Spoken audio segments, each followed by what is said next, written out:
Hello, my little potato chips, sweet Paddy from across the shuck. And I've got yet another setup for my camera, and I'm trying to find the best outlook.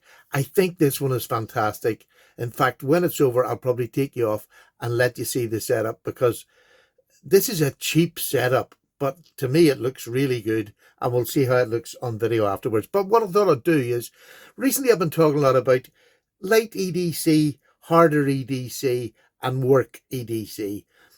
Now, there is three, in my head, there's three distinct things there that where I choose the knives for the jobs that I think I'm going to do. We can't always get it right, but being a retired person, I kind of know. But if you know what sort of work you do, if you work in an office, there's only certain knives you can take in there before you scare people. And office work shouldn't be that strenuous, I wouldn't have thought.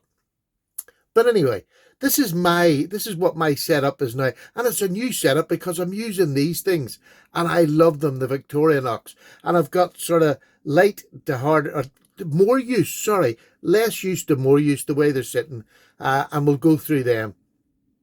First of all, I like this one because it has an inline Phillips screwdriver. It's ordinary screwdriver. It's got a magnifying glass, and that specifically is one that I need because my eyesight is shot. So I love having this about, especially if I'm outside, in case I got stuck and I dropped my glasses, didn't bring my glasses with me. This is fantastic. It's also got two knives and a big pair of scissors. Really handy one. The second one has a light. It has this little light on it. It has the inline Phillips, the ordinary one, and two blades. Super job. This one here, my newest one, has got a big knife and a pair of scissors. And sorry, it's also got a small knife. There we go. I'm not so sure on them. The names of them, look, I still haven't learned them, so I'm not going to pretend. But there's three changes that I would take depending on what jobs I've got. There's no inline Phillips there, so that really is just at about the house where I have other tools that'll do that job. But knives, as far as knives go, one of these will be in my pocket, whatever I'm going to do in the three breakdowns of my EDC. This is what I call in the house, lightweight, light trousers. You've not got big pairs of jeans on you. I just throw these in the bottom of my pocket in the house. This is a GEC number 25. Now, in itself, look at that blade stock on that. It's got a really good substantial tip, but it's a strong little knife. Stocky little knife, really, really lovely, at about a 3-finger grip, but super for any wee jobs, opening boxes round the house that you're going to use that type of an EDC for. I love this number 25. Now, I'm sorry, a lot of these are high-end. This isn't, but a lot of them are, because it's what I've got down the caravan. I don't have a whole lot of my budget knives down here, because I love down here and I know what I'm going to do, and I can use knives that I maybe don't use in other occasions. So that's why I'm not showing off. Well, you know, a wee bit. Here's another GEC that I recently just got. Lovely little clip point. This is the number 94. Isn't that just a beautiful knife? That will do everything I need in a day. So will that. Now, the next one is a Victorinox, and I would carry this in my pajamas, in my track shorts. Look how thin that is. It gives me two blades to cut anything I want in a day. Just to pull out and cut something. Bearing in mind, I'll probably have this Victorinox here with me. So anything I need, this will probably cover. But that's what I would call a light EDC. So let's get them out of the way. Now, medium EDC is what I would call when I know I'm going to be doing harder tasks around the house. Now, I'm putting this down, and this is an expensive knife. This is a custom knife. This is a beautiful Ballestieri, an Italian maker, but that knife is a beautiful knife. Anything I need to do round the house, this is the knife that will do a sterner job. Would I take it out and work hard with it? No, I wouldn't. But I'm talking about a cardboard slayer or whatever. It has a beautiful thin grind, satin finish. I'm not going to destroy this knife just because I've got other knives that I'll take out. These are just a sample, but this is harder use. As is this, a Rough Rider. This is in D2. Look at that sway back. I mean, these are just beautiful. Micarta D2, full 4-finger grip. I would have, look at the blade stock, it's just fantastic. This will do any hard use job. This really is a cardboard cutter. I don't mind telling you. And listen to that action, it is fantastic. There we go, there's two. And the third one is another expensive one, which is my GEC, and this is the number 86, I believe. Yes, this is the number 86. This is fantastic. Sorry, this is in N690, this is in D2, and this one's in 440C. There's not many GECs that are in the stainless steel, but again, for harder use, I will pick this out and I will use it. It is lovely. Will I take it out on a building site, or will I take it out in the backyard if I'm going to do some labouring work? No, that's not what it's for. It's for harder use. So that's them three. Let's take them away. Now, the next three knives are what I will do anything with. And I genuinely will do anything with them. This is one of my most expensive knives. This is the Hinderer XM18 Slippy, UK legal. I can take this anywhere and I can hard use 20 CV. Now that's where the game has just been upped. This will do absolutely anything that any other knife will do. If you're in the UK and you want a hard use knife, that's the one I would recommend.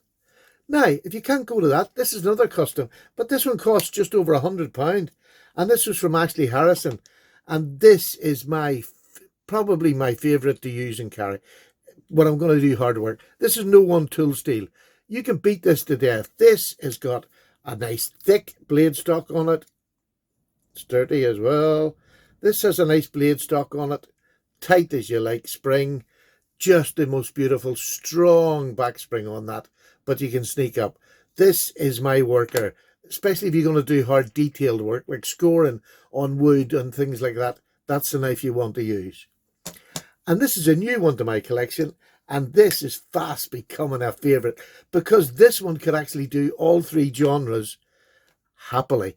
This is the Giant Mouse Farley in M390. So there's two blades there that I can choose to use anywhere, and I'm going to get longevity. This is my one where I want to batter and use. This is 01 tool steel. This really does just go a long way, and it's easier stropped than probably these two are to get it back to a working edge. So there's my three working blades. I hope that sort of, when I talk about light use, which is just around the house, because there's so many other knives, if I need a harder use knife, I can just go and get one. But most of the time, I just need a very simple knife for around the house. The medium ones as well, I've got to cut up cardboard, got to do other duties that maybe are a little bit more strenuous. And that's these three knives. They will do. So for light duties, just very simple little knives that get the job done, whatever the job may be in a light duty session. So there you go. That's a little collection. I say, sorry, a lot of them are high end, but it's what I've got down the caravan. I don't have a huge selection. And probably much the same as you, if you're going to go away on a wee holiday, or what I call it a wee holiday, but it's not a wee holiday, it's my caravan just down the road. These are the sort of knives that I take with me and I use down here, because up at home I maybe don't get to use the harder use ones, and I'm going to be doing an awful lot of testing. This is going to get a hard use test down the beach, so's that. They're knives that I'm going to get using testing that I haven't done full reviews on their testing. Thank you very much for listening to my old waffle. Only 9 minutes. By gosh, I'm getting slow. So do you want to see my setup? Okay, I'll take this off here now. This is, just let me get this off. It's going to be a bit jumpy. I'll tell you what I shall do. I shall take the bottom off, and that makes it... now, I've just had to cut that. It took me about half an hour to learn how to do that. So this is where I sit at my wee desk looking out at my little car and caravan. This is my new setup. This is a ring light. I'll get down closer and show you. This is one of those bendy things. You just attach it there. It's a stiff wire, and I place this on top of that, and I take my videos. But what that enables me to do is I have full movement underneath here, and I'm not, hopefully not hitting it like that, because when you do, it vibrates. So there's where I keep my knives on down the caravan. I just grab a bunch, and I change it every time I come down. That's the ones I've just done the video on. Let me get down lower to my little seat. And there you go. That's the ring light. That was the one my kids got me. I'll just put it on for you. I have it running off a little power plant. You also, with it, you get a little light where you can switch it on. There she's on, little ring light.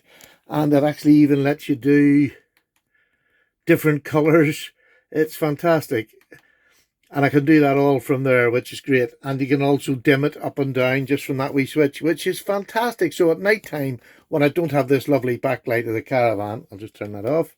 When I don't have the backlight of the window there, I'll be able to just increase the light so that I can do my videos in the evening. So there you go. That's my little setup. That's my little bits and pieces, my mucky cup, my little smoker. And I've got my computer back up and running again. So this is where I work. I have a 3-drawer desk here and keep all my muck in there.